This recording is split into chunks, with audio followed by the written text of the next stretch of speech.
Okay, there we go. Hello, everyone. Welcome to our YouTube channel again. So today we have Miss Marife, one of the students here in Tai Nguyen, and then personally, I met her through a friend also, and now she's in our center.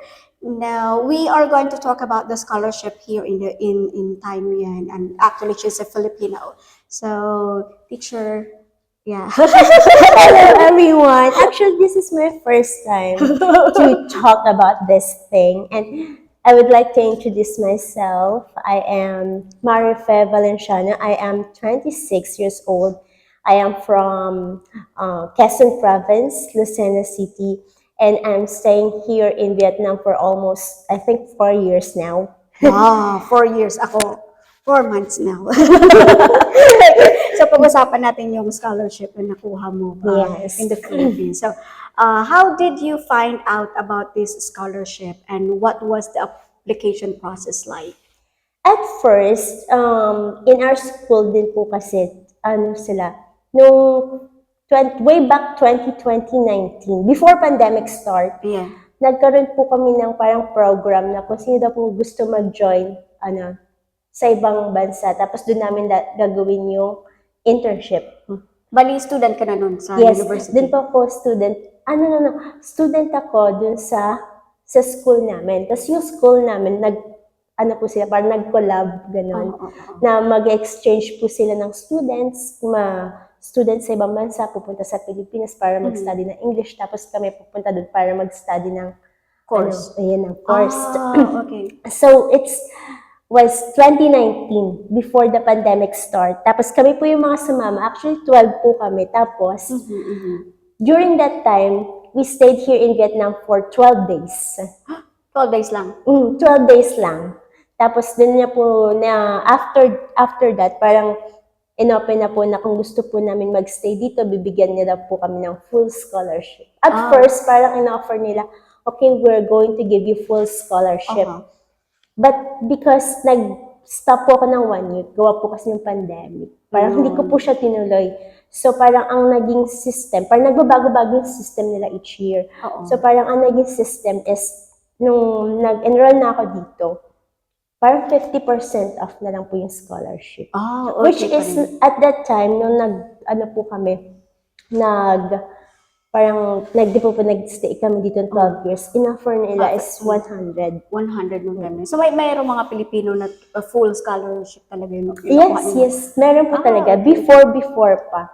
Pero right now, I mean this year, last year, they don't give any more scholarship. But they do if may collaboration sa school. Okay. So, yung schools sa Vietnam at saka Philippines, if they have a good relationship, ganun. Okay. May pupunta po doon mga Vietnamese professor, tapos mag-invite sila mismo doon sa school. Doon nila i-offer yung katulad kay Miss Trang, yun nangyari. Pumunta siya sa Pilipinas. In exchange, may dadalhin sa na student dito. Bali professor. Yeah. So, why did you choose Vietnam instead of studying in the Philippines or in another country? It's a very great question din po kasi. Because at first, I really don't think na I will study in Vietnam. Like, I really don't think na, at first, I really don't know Vietnam. I only know China, Japan, like that. But when I saw the application form, I was so, oh my God, maybe this is the calling like that. Well, why I don't give it a try like that? So, I choose to pass a paper because I really didn't take the exams in the Philippines. Like, hindi ako ng mga exams sa mga schools or universities. Yung entrance exams. Yes. Because I was so undecided pa para mag-go to class kasi it was pandemic. And wala ang pera. So at the time, sabi ko, I think it's a great opportunity to try. So yun, nag-try na po ako. Yung first year ko, sobrang online. Online na lang? Online class. Dito na kayo? Hindi po. Nandun pa po kami sa Pilipinas. Online class siya for 1 year. Yeah. Yung curriculum po nila for electrical engineering is 4 years. Yes. Which is, hindi siya natutuloy. I mean, hindi talaga siya yung... kung ano lang yung available na course. Kung ano yung pwede mong kunin course each semester, yun lang yung dapat Yung i-offer nila. offer nila, which is parang mas tumatagal pa ako ng ilang year. Parang yun yung downside dito sa Vietnam. Oo, kasi nga, limited din yung mga teachers kasi siguro. Opo. Feeling ko din, very limited lang. Pero, feeling ko it's a great choice naman. Oo, naman. Feeling ko. Parang may nagsisiyan. At the first year po kasi parang, gusto ko nang mag-stop. Kasi nga, hindi na po siya 100% scholar.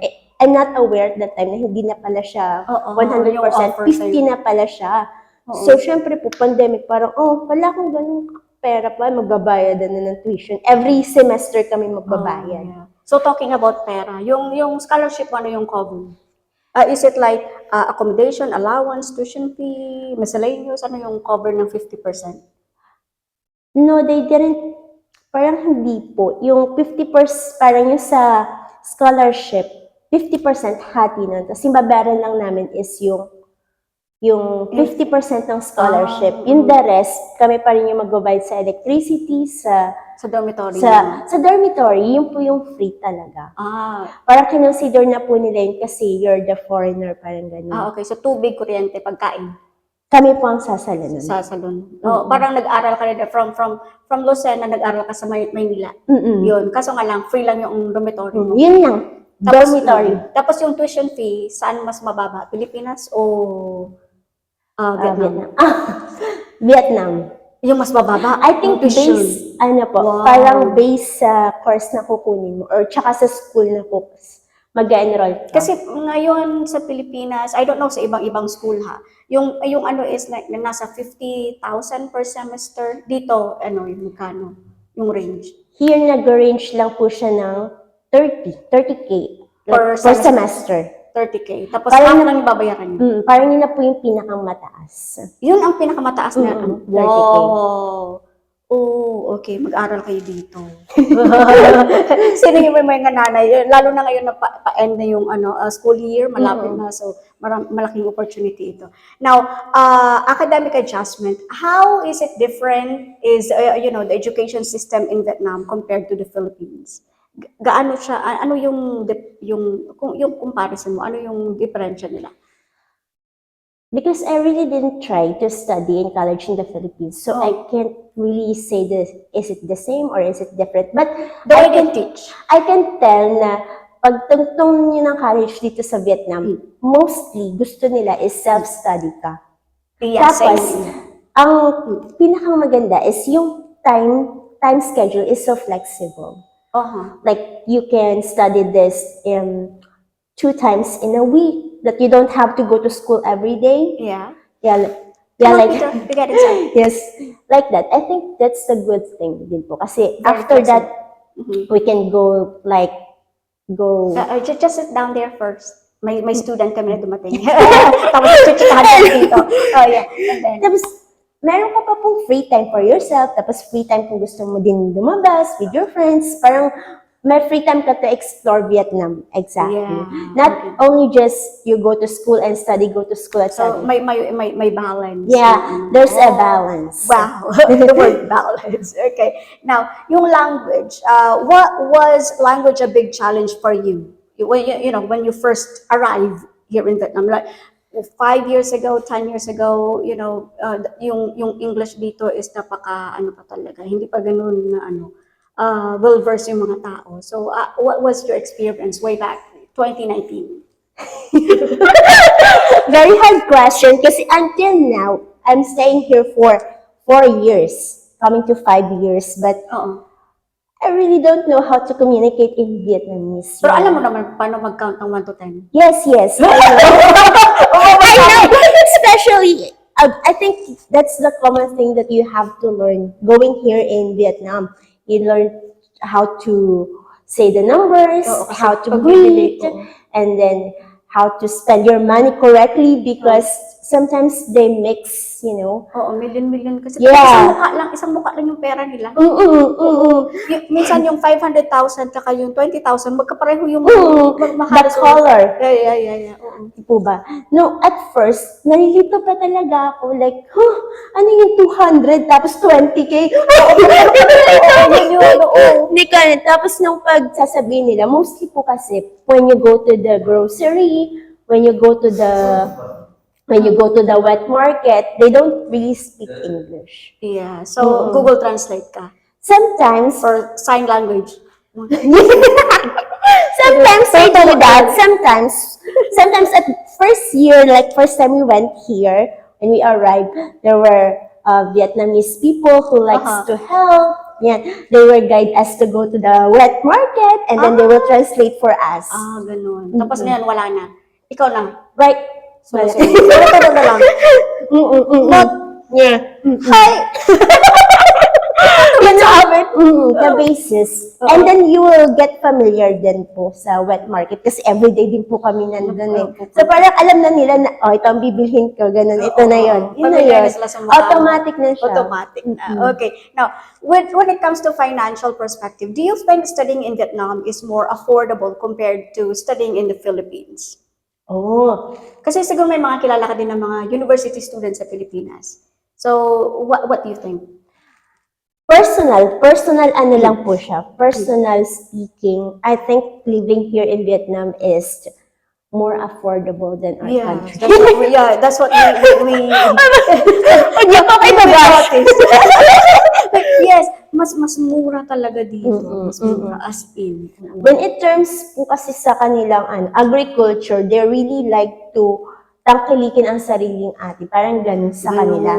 Like, ibebenta nila yung mga tinatanim nila. Hindi sila laging mag-export. Yung backyard na mga tanim nila, yung ano nila.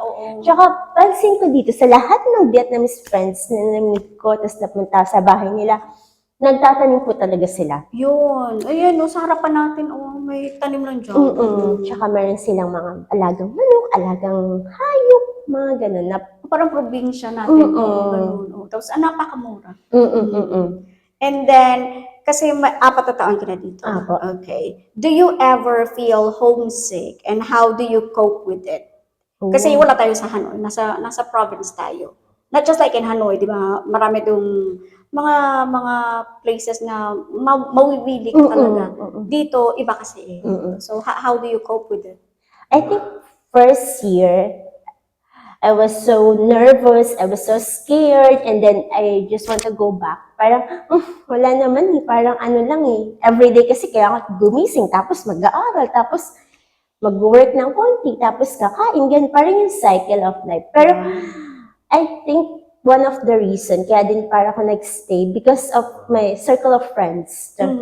Parang nag-help sila sa akin na, okay, let's go here, let's try this. Parang ganun. Tulong-tulong kayo mga Pilipino. Yung mga Pilipino kong friends na roommates ko, they're the reason din na kaya nag-stay ako. Kasi kahit na feeling ko ang hirap nung exam, ang hirap na mag-aral, parang gusto ko na lang umuwi. Tapos parang sila yung nagpo-first na, hindi, kaya natin yan, ganyan, tapangan pa natin, ganun. Talking about exam, yung means of communication sa classroom, is it English too or Vietnamese? No, we're pure English. English. So, kaya hindi mahirap yun. Pure English. So, yung sa amin din mismo, nung last year, kami ni Teacher Marge, first 3 months actually, talagang ako nagpasa na ako ng resignation ko noong December. Uwi na talaga ako ng Pilipinas. Kasi nga, hindi namin, ang hirap mag-communicate, yung pagkain, iba kasi lahat. So, tapos lalo pa nung na-hospital ako, wala kang kasama, walang pagkain, walang ganun, walang tagaluto. Sabi ko, uwi na lang ako ng Pilipinas. Kasi nagpasa talaga ako ng resignation, uwi talaga ako. Tapos hindi. Kasi alam nila na part of me adjusting to the surroundings. So, tinulungan nila ako. They are actually very helpful. Yung ganun. Yun. There were times na iyak lang ako ng iyak. Pareho tayo. Iyak na iyak ako every night. Hindi ko ako babangon. Ganun. Sobrang hirap po talaga. Like sa food, especially sa food, Kasi minsan ang susungit, magbebenta sila sa sungit naman nila makapag-communicate ba. Kasi hindi mo alam kasi kung galit sila o hindi. Oo. Actually, that's their normal way of communicating. Kasi matataas ang boses nila, yung ano, malalakas yung Ang hirap po umorder. Like, ituturo mo, tapos parang, ano yung pani, gagaling. Tapos parang trigger ka din kasi hindi mo alam kung ano lasa ba nito. Tapos minsan bibili ka, tapos madidisappoint ka lang naman. Oo. So, hindi mo kasi alam pag Pero ngayon, marami ka nang alam mo. I love Vietnamese food. Yeah. Okay, now, advice sa mga Filipino na especially sa mga senior high school ngayon. Now, what advice would you give to Filipino students who dream of getting a scholarship abroad? First, I think, do your research. Yeah, Do your research. Okay. If it's really worth your time, worth your life, worth your effort. Kasi once na nag-oo ka na, Oo. may mga times na pwede kang mag-back out, parang Yeah. madali na lang sa kanila. Lalo na if you have lots of means, money, Yung gano'n. resources mo. Pero kung gusto mo talaga, go for it. Go for it. Yun. Ano yung mga courses na available dito na ino-offer sa Filipino? I think in our university, they do have mechanical engineering and electrical engineering. Ganun, dalawa. Sa ano? But for foreigners, but if you want to study naman po yung mga parang, hindi ko pa po familiar pero pag kunwari mag-aaral ka kunwari ng about agriculture or Yeah, they said that there's available for agriculture and business. like that, pero kailangan po ata, ano ka nun, meron kang Vietnamese Na foundation. baga. Oo. So mag-aaral ka muna ng 1 year Vietnamese. Para alam mo yung paano ka mag-communicate sa mga professor.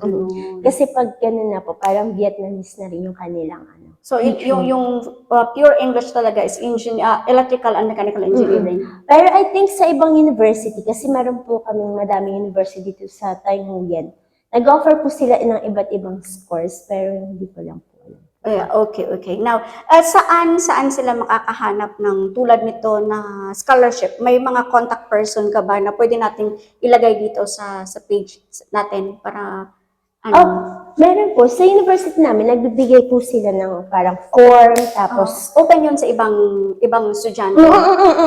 Yeah. parang every student or school in the Philippines open sila. Open. Yeah. Okay. So ilalagay natin yung information natin sa description box. Yun. So, thank you, Miss Marife. Thank you for sharing your, Experience? Makulay na experience dito. Kasi nasa almost 5 years na dito sa Vietnam. Kami dito is like 4 years pa lang. Actually, nagulat kami na merong mga estudyante dito na Filipino, yung pumunta kami sa bakery, yun, akala namin, mga teacher sila. Tapos kinausap namin, teacher din kayo? Ay, hindi po, student kami dito. Gumunon kami. Tapos nung pumunta kami sa mall, may na-meet din kami ng mga students din. Yun. So, ano din sila, yung mga estudyante din dito. Akala ko nga din, sabi ko, madami palang Pilipino dito. Akala ko teachers, yun pala, mga exchange students. So, kaya sabi ko, i-feature ko nga ito sa YouTube channel ko. Parang ang laki ng viewers ko. Just a start. Okay, so thank you for now. Bye-bye. Bye-bye.